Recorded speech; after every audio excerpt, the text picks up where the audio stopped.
panahon ngayong umaga po ng September 25,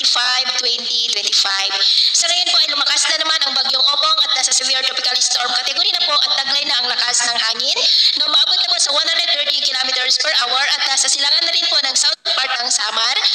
about 467 km east ng Giwan, Eastern Samar na kumikilos na po pa-west, northwestward at may posibilidad na mag-landfall na mamayang gabi dyan sa may northern Samar at posibleng na lalakas pa yan into typhoon category bago po nagbabanta na tatabas sa kalupaan at kikilos po patungo sa may Bicol region at babaybayin pa ang ilang bahagi ng southern Luzon at posible pa rin na tatama dyan sa may central Luzon kaya patuloy pa rin natin na babantayan yan na malaking banta pa rin sa may eastern Visayas, southern Luzon, Metro Manila at central Luzon. At sa lagay ng ating panahon ngayong araw ay inaasahan na itataas ang tropical cyclone wind signal number 3 sa ilang bahagi ng eastern Visayas at ilang bahagi ng southern Luzon at posible pa na aabot hanggang sa wind signal number 4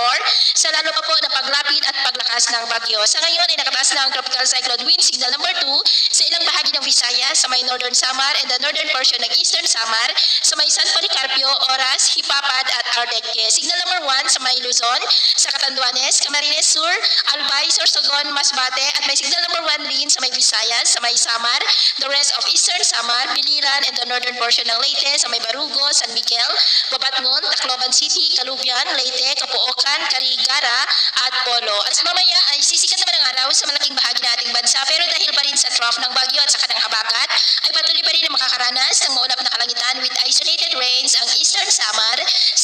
northern Samar, Leyte, Cebu, Negros, Iloilo, Masbate, Sorsogon, Quezon at dahil naman sa habagat ay makakaranas ng maulap na kalangitan with isolated rains sa may Bataan, Occidental Mindoro at northern part ng Palawan. At